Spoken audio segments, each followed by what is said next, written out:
हरे कृष्ण कृष्ण कृष्ण हरे हरे हरे राम राम राम हरे हरे।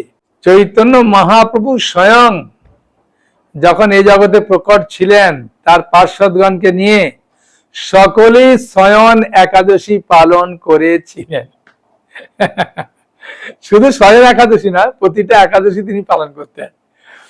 হ্যাঁ, আর বাইরের লোক যারা প্রতিটা একাদশী করে না, তারা কয়েকটা একাদশী করে। তার মধ্যে পাণ্ডবা নির্জলা একাদশী করেছে, এই স্বয়ং একাদশী করবেন, উত্তান একাদশী পালন করবেন। সেই নেই স্বয়ং একাদশী সম্বন্ধে প্রায় সবাই জানে। আর এই স্বয়ং একাদশী সত্যি কথা বলতে কি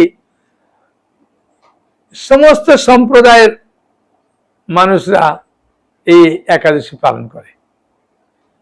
সে যেখান থেকে দীক্ষা নিক না কেন বা যে কিছু আহার করুক না কেন, এই স্বয়ং একাদশী আমি শুনেছি বহু মানুষ এই স্বয়ং একাদশী করেন। হ্যাঁ, সেই নিয়ে স্বয়ং একাদশীর একটা বিরাট মাহাত্ম্য আছে।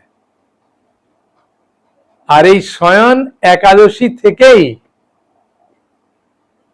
চাতুর্মাস্য শুরু হচ্ছে। হ্যাঁ, তবে ইস্কন মন্দির বেশিরভাগই এই পূর্ণিমা থেকে চাতুর্মাস্য আরম্ভ করে। এই চাতুর্মাসের নিয়ম হচ্ছে কি, প্রথম মাসে শাক বন্ধ, মানে শাক আপনি খাবেন না। হ্যাঁ, শাক বন্ধ আছে, চাতুর্মাসে শুরু হয়ে যাবে। কোন কোন মঠ একাদশী থেকেই চাতুর্মাস শুরু করেন, আর কোন কোন মঠ মন্দির পূর্ণিমা থেকে শুরু করেন। আমাদের ইস্কনে সাধারণত পূর্ণিমা থেকে চাতুর্মাস শুরু হয় আর পূর্ণিমাতে শেষ হয়, 4 মাস বাদে। তাই স্বয়ং একাদশী প্রচুর মাহাত্ম্য। একজন মাতাজি বলছেন, প্রভু আমি স্বয়ং একাদশীতে ভগবানকে স্বয়ং দিয়ে পুরা চাপা দিয়ে দিই, আর উত্তান একাদশীতে আমি ভগবানকে জাগাই। আমি বললাম, ভগবান স্বয়ং আমাদের মতো শয়নে করেন না যে আমরা ঘুমিয়ে পড়লে কিছুই মনে থাকে না, ভগবানের এরকম নয়। তা আপনি ঘরে যে ভগবানকে শয়ন দেন, যেমন রাত্রে শয়ন দেন, সকালে জাগরণ করেন, এইভাবে করবেন। তখন মাতাজি বললেন, আমি তো জানতাম না। আমি বললাম, ঠিক আছে, আমরা না জানার ফলে অনেক সময় ভুল করি, যখন জেনে ফেলি তখন সেই ভুলটা না করলে ভালো। মাতাজি খুব খুশি হয়েছে। সেই জন্য স্বয়ং একাদশী কবে করবেন মনে প্রশ্ন আসবে। এবারে স্বয়ং একাদশী পড়েছে 25শে জুলাই শনিবার। 25শে জুলাই শনিবার, হ্যাঁ, এবং 8ই শ্রাবণ এই স্বয়ং একাদশী পড়েছে। পালন করবেন তার পরের দিন রবিবার, হ্যাঁ, 26শে জুলাই 9ই শ্রাবণ 5টা 3 মিনিট থেকে 9টা 29-এর মধ্যে পালন করবেন। 5টা 3 থেকে 9টা 29-এর মধ্যে পালন করবেন, ঠিক আছে। এই স্বয়ং একাদশীর এত এত এত বেশি মাহাত্ম্য, মানে কল্পনার বাইরে। সেই জন্যে সাধারণ যারা মানুষ তারাও পর্যন্ত এই স্বয়ং একাদশী করে। আর এই একাদশী করতে গেলে কোনো আপনার নিয়ম কানুন নেই। যে কোনো গুরুর কাছ থেকে দীক্ষা নেন, যে কোনো সম্প্রদায়ের হন, যা কিছু আপনি খাবার খান, কোনো নয়। তবে একাদশীর আগের দিন আপনি যদি মনে করেন আমি আমিষ ভোজি, তাহলে একাদশীর আগের দিন অর্থাৎ দশমীর দিন থেকে আপনাকে আমিষ খাওয়াটা বন্ধ করতে হবে। এবং দ্বাদশী, ত্রয়োদশী, হ্যাঁ, তারপরেই তো যেহেতু পূর্ণিমা আসছে, হ্যাঁ, সেই জন্যে না খেলে ভালো পূর্ণিমা পর্যন্ত। তারপরে আপনি আপনার ইচ্ছা, আমি ওটা বলবো না। তবে একাদশী করতে পারবেন, একাদশীতে কোনো বাধা নিষেধ নেই। এবং আমার কি বলবো, আমার এই ভিডিও দেখে যারা অন্য গুরু থেকে দীক্ষা নিয়েছেন, হ্যাঁ, রামকৃষ্ণ মিশন বলুন, ভারত সেবাশ্রম আশ্রম বলুন, অনুকূল ঠাকুর বলুন, লোকনাথ বাবা বলুন, যে কোনো সম্প্রদায়ের, হ্যাঁ, সবাইকে আমি একটাই অনুরোধ করি, আপনার জীবনকে সুরক্ষা প্রদান করার জন্যে একাদশী পালন করুন। তাই একাদশী পালন করে তারা সুন্দরভাবে, হ্যাঁ, তারা পালন যেভাবে বলি ওইভাবে পালন করেন। হ্যাঁ, এমনকি তারা আমার কাছ থেকে বহু গ্রন্থ নিয়েছেন, পড়েন, কোনো মনে প্রশ্ন থাকলে আমাদেরকে করেন আমার হোয়াটসঅ্যাপে। সেই জন্য আমিও খুব আনন্দিত। হরে কৃষ্ণ। আমি তো একাদশীর ক্লাস দেওয়ার আগে একটা কাহিনী বলি, তাই মন দিয়ে শুনুন, খুব আনন্দ পাবেন। একজন মাতাজি, উনি ভাগবত নিতে চাইছেন, তো ওনার স্বামী বলছেন এতগুলো বই কখন পড়বে, নিতে হবে না। ওর ছেলে বলছে মা আমি পরে কিনে দেবো, হ্যাঁ, কোনো চিন্তা করো না। ওর মা বলছে বাবা আমার টাকা দিয়ে কিনবো, তোদের থেকে সামান্য সামান্য একটু টাকা চাইছি, তাই তোরা এরম করছিস, তা আমি এত দাম কমে ভাগবত পাবো না, এখন এত দাম কমে দিচ্ছে, সে নিতে চাই, আমাকে সাহায্য কর। তা মাতাজি বলছে প্রভু কি করব আর। আমি বললাম এটা জগতের নিয়ম, এই জগতে সবাই চায় যে আমি সব থেকে বুদ্ধিমান আর আমার কথা মতো সবাই চলুক। তাই ধর্মপথে যেতে গেলে এরকম বাধা আসবে, স্বাভাবিক। প্রহ্লাদের বড় শত্রু ছিলেন ওর বাবা। আমি একটা কাহিনী বলছি শুনুন। তা মাতাজি কাহিনীটা শুনে এত খুশি হয়েছিলেন, আর এই কাহিনীটা তার ছেলে আর স্বামীকে শুনিয়েছিলেন। সঙ্গে সঙ্গে স্বামী আর ছেলে বললেন যে তুমি এখনই ভাগবত নাও। তা আমি ভাগবত তাকে পাঠালাম, যে কাহিনীটা বলেছিলাম সেটা আপনারা শুনুন, আপনারাও খুব আনন্দ পাবেন। 3 বন্ধু তারা চিন্তা করলো যে আমরা তো এক জায়গায় গিয়ে কাজ করব, একসঙ্গে থাকব আর আনন্দ করব। তা 3 বন্ধু মিলে গেছে। তো একটা বাজারে গেছে, সেখানে খাঁটি দুধ বিক্রি হচ্ছে। তাই এক বন্ধুকে বললেন যা ওখান থেকে 5 কিলো দুধ নিয়ে আয়, আজকে আমরা খুব সুন্দর ক্ষীর তৈরি করে খাবো। তা নিয়ে এসেছে, একজন পয়সা দিয়েছে আর একজন রান্না করেছে। করার পরে তারা একটু একটু করে খেয়েছে, খাওয়ার পরে দেখছে এত সুন্দর, হ্যাঁ, তাই 3 জনের মধ্যে এখন ঝগড়া লেগে গেছে।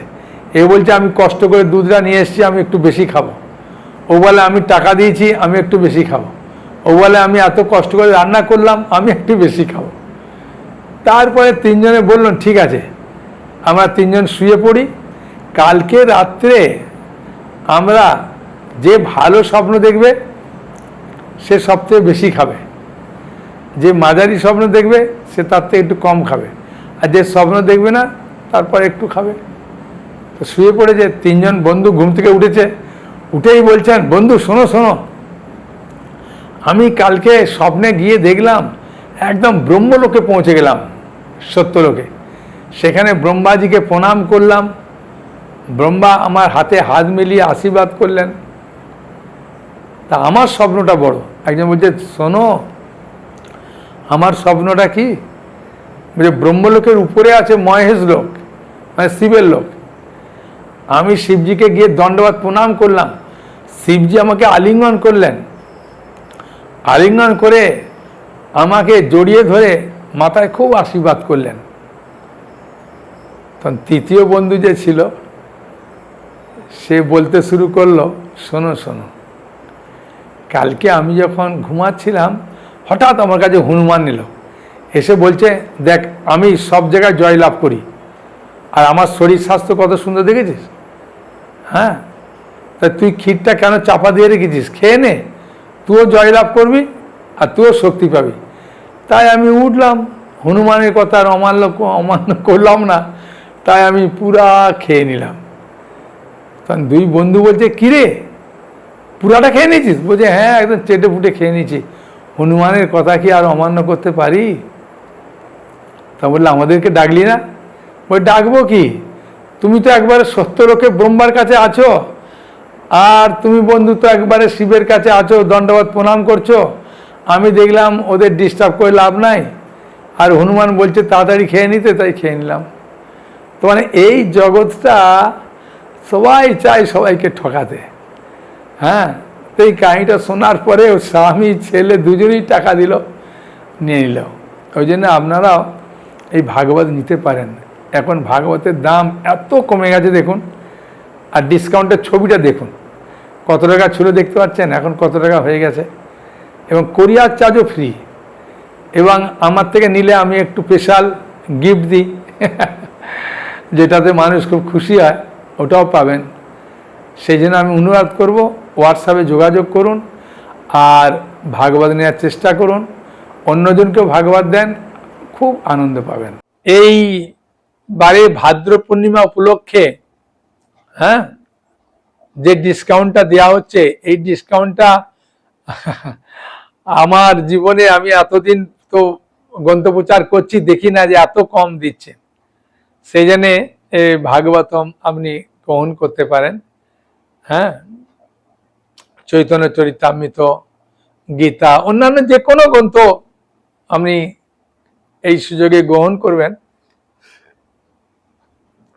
লাভবান হবেন।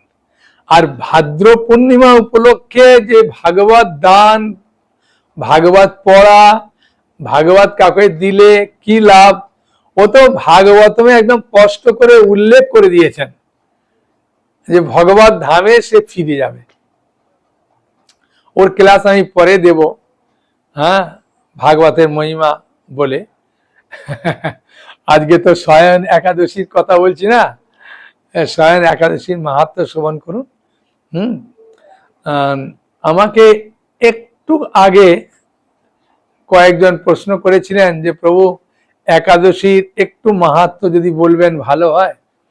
আমি বললাম যে একাদশী সাধারণত এই জগতে যখন ব্রহ্মা তিনি জীব সৃষ্টি করলেন, হ্যাঁ, করার পরে ভগবানের ইচ্ছায়, হ্যাঁ, জগতের মানুষকে নিয়ন্ত্রিত করার জন্যে পাপ পুরুষের সৃষ্টি হয়েছিল, এবং ভগবান একদিন ইচ্ছা করলেন যে আমি একটু যমরাজের দরবারে যাব,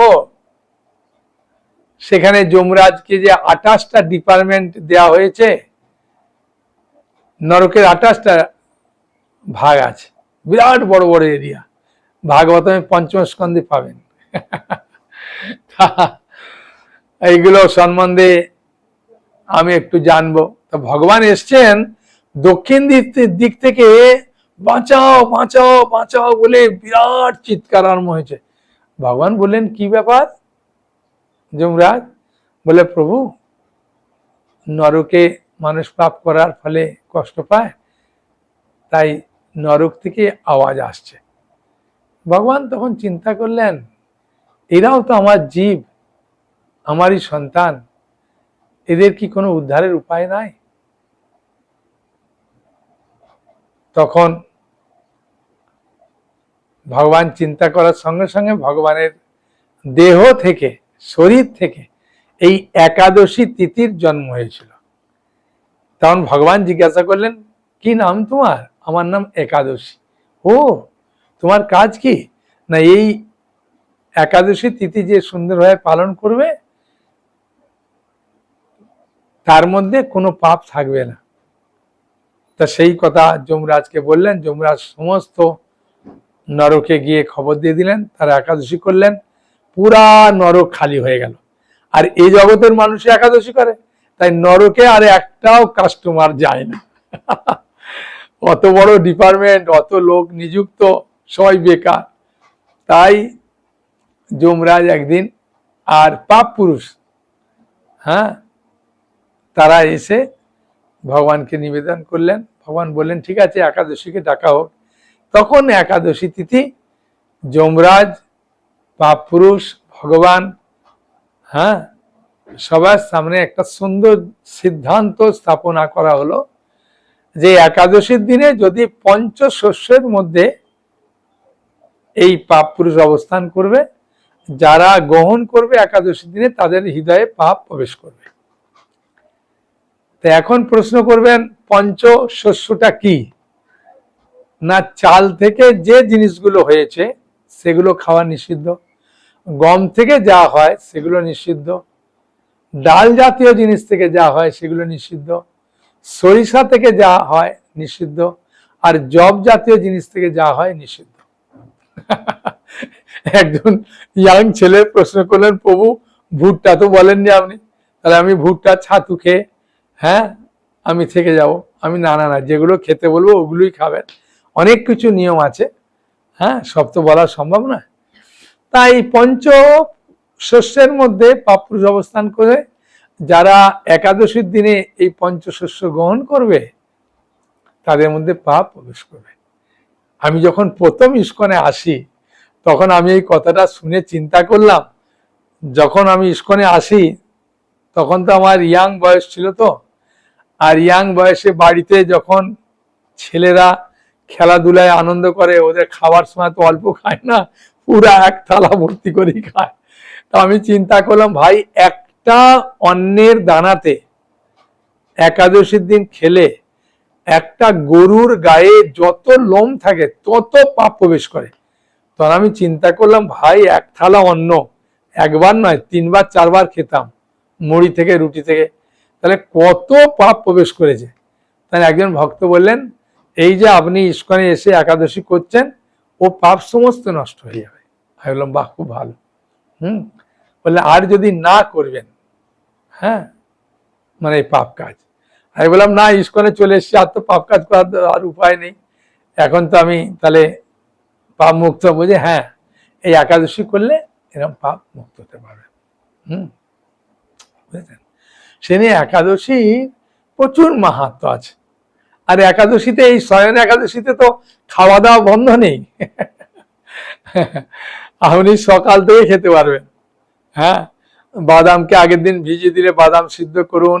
আর কুমড়া সবজি এত সুন্দর এখন, হ্যাঁ, তৈরি হচ্ছে, ওইতে বাদামকে ভেজে দিয়ে দিচ্ছে, হ্যাঁ, তারপরে কাঁচা কলা, পেঁপে সব সবজি করছে, কাঁচা কলা ভাজা করছে, আলু ভাজা করছে গরম গরম। লোকেরা কত আপনার আনন্দে খাবে, হ্যাঁ। তা একটু ফল খেলেন, হ্যাঁ, বুঝেছেন, কোনো অসুবিধে নেই, এইভাবে খাওয়া দাওয়া করুন। একজন ভদ্রলোক বলছিলেন, প্রভু আমি যে সকালাই কাজে বেরিয়ে যাই, আমার স্ত্রী তো সব করতে পারবে না, তা কি করবো? আমি বললাম এমনি সাবু খাবার নিষেধ নেই, সাবুকে ভালো করে ভিজিয়ে দেওয়ার আগে 3-4 বার ধুয়ে নেবেন, হ্যাঁ, বুঝেছেন, ধুয়ে নেওয়ার পরে একদম সুন্দর পাত্রে সাবুটাকে ভিজিয়ে তারপরে কলা, পাকা কলা দিয়ে, হ্যাঁ, খেয়ে নেন। অনেকে গুড় দিয়েও খায়, হ্যাঁ, কলা এ দিয়ে খেয়ে চলে যাবেন, কোনো অসুবিধে নেই। আর সাবুর যদি পকোড়া করবেন, সাবুকে আগের দিন ভিজিয়ে দিলেন, তারপরে হাফ সিদ্ধ করলেন, তারপরে আলু দিয়ে মেখে, হ্যাঁ, ওটাকে যেমন ভাবে আমরা রুটির লেচি করি এরকম ভাবে, হ্যাঁ, এরকম ভাবে খুব সুন্দর করে গরম তেলে যখন দিয়ে দেবেন, এত লোক মানে মানে যারা করে গরম গরম খায় তারা বলে বহু 10-15টা খেয়ে নিয়েছি, হ্যাঁ, খিদেই পায় না, এরকম। হ্যাঁ, আনন্দে করুন আজকে। তবে একাদশীর দিন হরিনামের প্রচুর মাহাত্ম্য আছে, হরিনাম আপনাকে করতে হবে। ভোরে উঠে পড়লেন 4টের সময়, তারপর স্নান করলেন, স্নান করে ধোয়া বস্ত্র পরলেন, হ্যাঁ, ভগবানকে প্রণাম করলেন, ভগবানকে ধূপ, হ্যাঁ, বা প্রদীপ বা ফুল, হ্যাঁ, কিছু দিলেন, দেওয়ার পরে যারা তো ভক্ত মঙ্গল আরতি করে অসুবিধা নেই, যারা আপনারা দিলেন, দেওয়ার পরে হরিনাম করবেন আর তুলসী মহারানীকে জল দেবেন। অনেকে বলে যে একাদশীর দিন তুলসী মহারানীকে জল দিতে নিয়ম নেই, আমাদের ইস্কন মন্দিরে সব জায়গায় জল দেয়, অসুবিধা নেই। জল দিলেন, 4 বার পরিক্রমা করলেন হাতের তালি দিয়ে, হ্যাঁ, বা হরে কৃষ্ণ বলতে বলতে পরিক্রমা করলেন। আর হরিনাম করবেন। হরিনামের প্রচুর প্রচুর মাহাত্ম্য, হ্যাঁ, একাদশী দিনে হরিনাম করা। আর যদি আপনার কাছে গীতা, শ্রীমদ্ ভাগবত, এখন তো ভাগবতের দাম তো জলের দাম করে দিয়েছে, এত দাম কম করেছে, ওই জন্য এখন থেকে কত যে অর্ডার আসছে মানে কল্পনার বাইরে। বুঝেছেন, যত তাড়াতাড়ি নেবেন তত ভালো। ভাগবত বাড়িতে থাক, হ্যাঁ, আমরা ভাগবত পড়লেন, গীতা পড়লেন বা চৈতন্য চৈতামৃত পড়লেন, হ্যাঁ, আর সুন্দর সুন্দর প্রসাদ তৈরি করে ভগবানকে, হ্যাঁ, ভোগ রন্ধন করে ভগবানকে দিয়ে প্রসাদ হিসাবে গ্রহণ করুন, অসুবিধা নেই। হ্যাঁ, একজন ছেলে বলছে, প্রভু আমি বলবো কি, আমার মা বাদাম ভাজা করে দেয়, বাদাম ভাজা আর আলু ভাজা আমি সঙ্গে নিয়েই ঘুরি, হ্যাঁ, স্কুলে গেলে ওটা নিয়ে যাই, হ্যাঁ, বন্ধুরা খুব চায় যে এত সুন্দর খাবার দে দে, আমি তো একাদশী কর, হ্যাঁ, বলে বলছে, প্রভু আমি খুব আনন্দ পাই, হ্যাঁ, একাদশীর দিন এলে আমার মানে আনন্দের সীমা নেই। হ্যাঁ, আমি বললাম খুব ভালো। একজন ভদ্রলোক বলছিলেন, প্রভু আমি তো, আমার স্বামী এই মানে রুটি ছাড়া থাকতে পারে না, আর পানি ফলের আটা রুটি করে দেন, হ্যাঁ।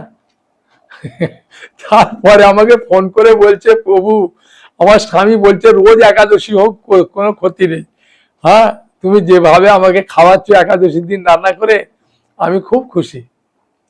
আমি বললাম হ্যাঁ, কাকই ভক্তি পথে আনতে গেলে একাদশীতে সুন্দর সুন্দর খাওয়ালে খুব খুশি। আর সামান্য একটু ফল টল যেটা আমরা সুবিধা হবে, শরীর সহ্য হবে, খাবেন। আর একাদশী দিনে ওষুধ খেতে পারবেন, কোনো অসুবিধা নেই। আপনার যদি ওষুধ না খেলে শরীরে খুব ক্ষতি হবে, ওষুধ খেতে পারবেন। এখন মাহাত্ম্যটা শুনুন, নালে মনে করবেন যে প্রভু তো দেখছি বলতেই শুরু করলো, মাহাত্ম্য আর বললো কোথায়, হ্যাঁ, শয়ন একাদশী তো বলতে বলতে শয়ন একাদশী পার হয়ে গেল জানো।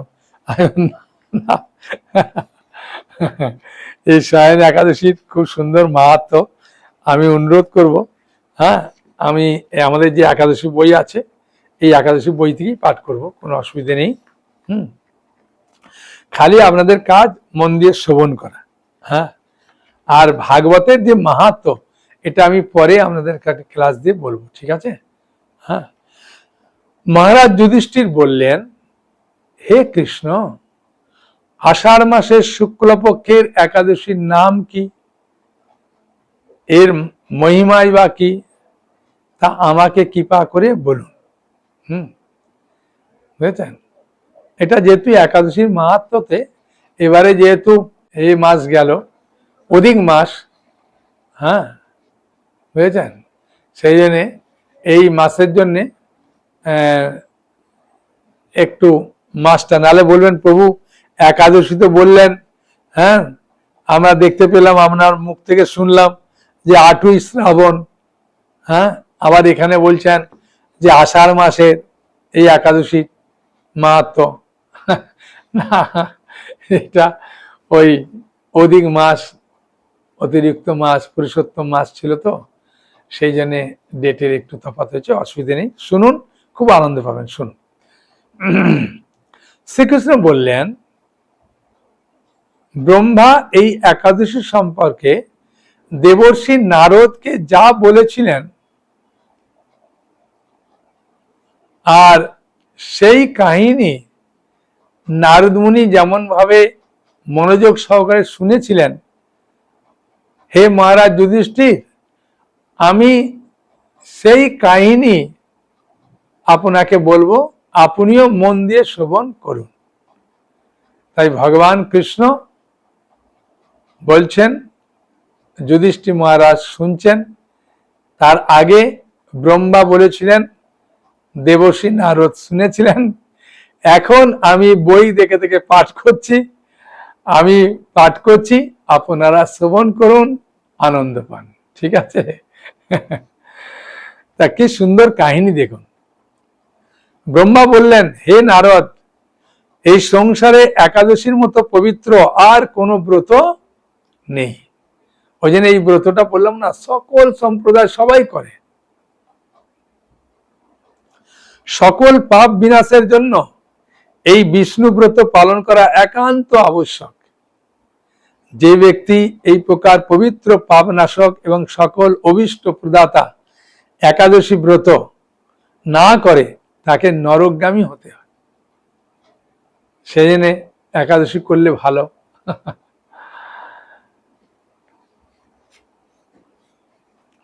এই একাদশী শয়নী নামে বিখ্যাত শ্রী ভগবান ঋষিকেশ, এই ব্রত ভগবান ঋষিকেশের জন্য এই ব্রত পালন করা উচিত। এই ব্রতের সম্বন্ধে এক মঙ্গলময় পৌরাণিক কাহিনী আছে, আমি তা বলছি, শ্রবণ করো। আপনারা শ্রবণ করুন। বহু বছর পূর্বে সূর্য বংশে মানদাতা নামে এক রাজশ্রী ছিলেন। এই মানদাতার কাহিনী আমি নবম স্কন্ধে পাবেন। তিনি ছিলেন সত্য প্রতিজ্ঞ এবং প্রতাপশালী চক্রবর্তী রাজা। প্রজাদেরকে তিনি নিজের সন্তানের মতো প্রতিপালন করতেন। সেই রাজ্যে কোন রকম দুঃখ, রোগ, ব্যাধি, দুর্ভিক্ষ, আতঙ্ক, খাদ্য অভাব, কোনো অন্যায় আচরণ ছিল না। কিরম সুন্দর শান্তিপূর্ণ রাজ্য, চিন্তা করুন। এইভাবে বহুদিন অতিবাহিত হলো। কিন্তু এক সময় হঠাৎ দৈব দুর্বিপাকে ক্রমাগত 3 বছর সে রাজ্যে কোনো বৃষ্টি হয়নি। দুর্ভিক্ষের ফলে সেখানে দেবতাদের উদ্দেশ্যে দান মন্ত্রের সাহা সাহা ইত্যাদি শব্দ বন্ধ হয়ে গেল। এখানে যেহেতু রাজ্যে বৃষ্টি হয়নি, অভাব, সেই সব যজ্ঞ টজ্ঞ সব বন্ধ হয়ে গেল। এমনকি বেদ পাঠও ক্রমশ বন্ধ হয়ে গেল। তখন প্রজারা রাজার কাছে এসে বলতে লাগলেন, মহারাজ, দয়া করে আমাদের কথা শুনুন। শাস্ত্রে জলদান, জলকে নারও বলা হয়। ওই যে নারায়ণ যিনি জলের উপরে শয়ন করে আছেন, সেই জলে ভগবান অয়ন অর্থাৎ নিবাস করে। তাই ভগবানের এক নাম হচ্ছে নারায়ণ। মেঘরূপে ভগবান বিষ্ণু সর্বত্র বাড়ি বর্ষণ করেন। সেই বৃষ্টি থেকে অন্ন উৎপন্ন হয় এবং অন্ন খেয়ে মানুষ জীবন ধারণ করে। এখন সেই অন্নের অভাবে প্রজারা ক্ষয়প্রাপ্ত হচ্ছে। অতএব হে মহারাজ, আপনি এমন কোন উপায় অবলম্বন করুন যাতে আপনার রাজ্যে শান্তি ও কল্যাণ সাধন হয়। রাজা মানদাতা বললেন, তোমরা ঠিকই বলেছ, অন্ন থেকে প্রজার উদ্ভব, অন্ন থেকেই প্রজার পালন। তাই অন্নের অভাবে প্রজারা বিনষ্ট হয়, আবার রাজ্যে দোষেও রাজ্য নষ্ট হয়। আমি নিজের বুদ্ধিতে আমার নিজের কোনো দোষ খুঁজে পাচ্ছি না, তবুও প্রজাদের কল্যাণের জন্য আমি আপ্রাণ চেষ্টা করব। তারপর রাজা ব্রহ্মাকে প্রণাম করে সৈন্যসহ বনে গমন করলেন। সেখানে প্রধান প্রধান ঋষিদের আশ্রমে ভ্রমণ করলেন। এভাবে একদিন তিনি ব্রহ্মার পুত্র মহা তেজস্বী অঙ্গিরা ঋষির সাক্ষাৎ লাভ করলেন। তাকে দর্শন করে রাজা মহানন্দে ঋষির চরণ বন্দনা করলেন। মুনিবর তাকে আশীর্বাদ এবং কুশল প্রশ্ন জিজ্ঞাসা করলেন। রাজা তখন তার বনের আগমনের কারণ সবিস্তারে ঋষির কাছে নিবেদন করলেন। ঋষি অঙ্গিরা কিছু সময় ধ্যানস্থ থাকার পর বলতে লাগলেন, হে রাজন, এটি সত্য যুগ। এই যুগে সকল লোক বেদ পরায়ণ, ব্রাহ্মণ ছাড়া অন্য কেউ তপস্যা করে না। তা দেখুন, এই একাদশী তিথি সত্যযুগ থেকে শুরু। আমরা তো জানি, হ্যাঁ, ভগবান রামচন্দ্র একাদশী পালন করতেন। এই নিয়ম থাকা সত্ত্বেও এক শূদ্র এই রাজ্যে তপস্যা করছে। তার এই আকর্ষকের জন্যই, তার এই অকার্যের জন্য শূদ্র তপস্যা করছে। সত্যযুগে এই নিয়ম ছিল না, তাই শূদ্র তপস্যা করছে। এই অকার্যের জন্যই রাজ্যের দুর্দশা।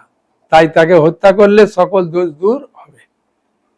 রাজা বললেন, হে মুনিবর, তপস্যাকারী নিরপরাধ। হ্যাঁ, ও তো কোনো অপরাধ করেনি। হ্যাঁ, ও শূদ্র হলে তো শুধু তপস্যা করছে, তাই ওকে বধ করা আমি ঠিক বলে মনে করি না।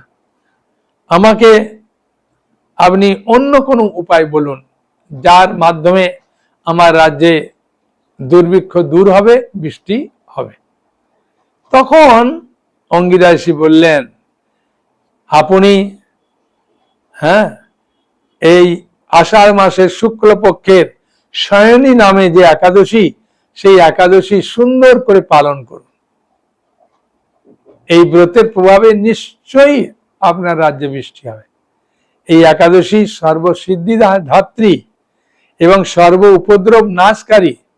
হে রাজন, প্রজা এবং পরিবারবর্গ সহ আপনি এই ব্রত পালন করুন। তাই তিনি এসে সমস্ত প্রজারা, তার পরিবারের সবাইকে নিয়ে এই শয়ন একাদশী পালন করেছিলেন। তার ফলে কি হলো শুনুন। মুনিবরের কথা শুনে রাজা নিজের প্রাসাদে ফিরে এলেন। আষাঢ় মাস উপস্থিত হলে রাজারা রাজ্যের সকল প্রজা সমেত এই একাদশী ব্রত সুন্দরভাবে অনুষ্ঠান করলেন। ব্রত প্রভাবে প্রচুর বৃষ্টি হলো।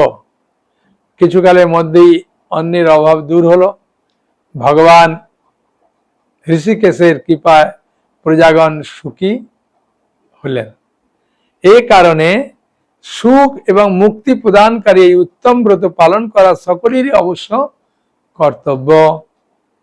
ভক্তি ভবিষ্যৎ পুরাণে যুধিষ্ঠির, শ্রীকৃষ্ণ তথা নারদ ব্রহ্মা সংবাদ রূপে একাদশীর এই মাহাত্ম্য বর্ণিত হয়েছে। সেই জন্য এই শয়ন একাদশীতে এত লোক করে কল্পনার বাইরে। তাই আমিও আপনাদেরকে বলবো, যদি এই একাদশী পালন না করেন, অবশ্যই একাদশী পালন করুন। এই একাদশীতে আপনি প্রচন্ড আনন্দ পাবেন। একবার করে দেখুন, একবার মাত্র, একবার। হ্যাঁ, যেমন খেতে বললাম, পেট ভরে খান, খেয়ে দিয়ে করুন। হ্যাঁ, একজন ব্যক্তি ও রাজমিস্ত্রির কাজ করত। সে আগের দিন মানে একবারে 500 গ্রাম সাবু ভিজে দিয়েছে। আর 500 গ্রাম সাবু ভেজালে বুঝতে পারছেন কত হবে। আর তাইতে 1 ডজন কলা দিয়ে খেয়েছে। 1 ডজন মানে 12টা কলা দিয়ে। আর খাওয়ার পরে বলছে, প্রভু খিদে তো পায় না, খালি জল তেষ্টা পায়, পেটটা ফুলে যায়। তারপরে আমার স্ত্রী দুপুরের দিকে একটু আলু ভাজা, বাদাম ভাজা করে দিল, ওই সামান্য একটু খেলাম, রাত্রির আর খিদে পেল না। তারপরে প্রভু, আমি এখন 2টো কলা খাই আর অল্প একটু সাবু একটু আনিয়ে, খিদেই পায় না। আমি তো মনে করেছিলাম বোধহয় মরে যাব, করতে পারবো না, এত পরিশ্রমের কাজ। রাজমিস্ত্রি জোগাড়ের কাজ করে। এখন বলছে প্রভু কিছু নেই। সেটা বললাম তো, একবার করুন, একবার মাত্র করে দেখুন। হ্যাঁ, কেউ না করলে আপনি করুন, দেখবেন খুব আনন্দ পাবেন। হ্যাঁ, বুঝেছেন? আসলে সত্যি কথা বলতে কি, একজন আমাদের মহারাজ বলছিলেন যে অনেকে মনে করে তার নিজের পেটটাকে ডাস্টবিন মনে করে। যেমন ডাস্টবিনে যত কিছু নোংরা গুলো ফেলি, হ্যাঁ, সেরকম ভাবে এই নিজের শরীরের এই পেটটাকে ডাস্টবিন মনে করে, যা মনে করে তাই খায়, খেয়ে খেয়ে ভর্তি করে দেয়। হ্যাঁ, কিন্তু কদিন খাবেন আপনি বলুন, কদিন খাবেন? কিছুদিন বাদে এই ডাস্টবিন এমন ভর্তি হয়ে যাবে, এমন রোগ হয়ে যাবে, খেতে পারবেন না। ওই জন্যে যেটা প্রয়োজন সেটা গ্রহণ করুন। হ্যাঁ, দেখবেন আপনার জীবনটা, সত্যি করে বলছি, আনন্দময় হয়ে উঠবে। হ্যাঁ, আপনি করুন, দেখুন, খুব আনন্দ পাবেন। আর এই একাদশী করতে গেলে কোনো নিয়ম কানুন নেই যে আমার সুচিতা লাগবে, আমাকে গলায় তুলসী মালা পড়তে হবে, এই করতে হবে, ওই কোনো কিচ্ছু নেই। হ্যাঁ, সকালে ঘুম থেকে উঠবেন, গঙ্গা গঙ্গা বলে স্নান করবেন, ধোয়া বস্ত্র পরবেন, হরিনাম করবেন। হ্যাঁ, যেমন খেতে বললাম খাবেন পেট ভরে। হ্যাঁ, তার আগে তুলসী মালাকে জল দিয়ে দিলেন, পরিক্রমা করবেন, আনন্দে এসে গীতা ভাগবত পাঠ করবেন। খালি ওই দিন কোনো রাগ করে বা কোনো ক্রোধের সঙ্গে কোনো মিথ্যা কথা বলে কোনো কাউকে ঠকিয়ে কোনো কিছু না নিলে ভালো। হ্যাঁ, এই পর্যন্ত। তার মানে আপনি এই নয় যে আপনি কাপড়ের বিজনেস করেন যে আমি মিথ্যা কথা বলতে পারবো না। যদি আপনি 100 টাকা কাপড়ের দাম বলবেন, ও 80 টাকা বলবে। আর যদি আপনি 120 টাকা বলবেন, ও 100 টাকা বলবে। ওইগুলো মিথ্যা নয়, ওগুলো মিথ্যা নয়। মিথ্যা কথা মানে কাকে ছলনা করে, কাকে খুব ঠকিয়ে মিথ্যা কথা বলা, এগুলো তো কোনো অসুবিধা নেই। ঠিক আছে? আমার অনুরোধ, একাদশী পালন করুন আর আমাদের সঙ্গে যোগাযোগ রাখুন। হোয়াটসঅ্যাপে আমাদের নম্বর আছে, এই নম্বরে যোগাযোগ রাখুন। আপনাদের মনে যা কিছু প্রশ্ন আছে করুন। হ্যাঁ, বুঝেছেন? খুব আনন্দ পাবেন। আপনার শরীর খারাপ হলে আপনি যদি মনে করেন যে আমি আসতে পারবো না, আমাদের হোয়াটসঅ্যাপে ফোন করে আপনার যেমন সামান্য টাকা নৃসিংহ পূজার জন্য দেবেন। নৃসিংহ পূজা দেওয়া হয়। হ্যাঁ, নরসিংহদেব পূজা। আর ভাগবত বা কিছু নিলে, হ্যাঁ, আমি তো কিছু এক্সট্রা কিছু গিফট করি, সেগুলো পাবেন। সবথেকে বড় জিনিস কি, ভালোবাসা পাবেন। আর সব থেকে আরো ভালো পাবেন কি, আমি প্রতি একাদশী বা কোথাও জগন্নাথের রথযাত্রায় যেমন জগন্নাথে গেলাম, তখন আমি প্রার্থনা করলাম, এই ভগবান যারা যারা আমার থেকে ভাগবত নিয়েছে, চৈতন্য নিয়েছে, গীতা নিয়েছেন, হ্যাঁ, বা যারা নেবেন তাদেরকে সবাইকে কৃপা করুন, তাদের পারিবারিক এবং পারমার্থিক মঙ্গল করুন। এইভাবে আমি প্রতিটা একাদশী বা ভালো ভালো অনুষ্ঠানে ভগবানের কাছে প্রার্থনা করি। ঠিক আছে? হ্যাঁ, কারো কোনো কিছু প্রশ্ন আছে?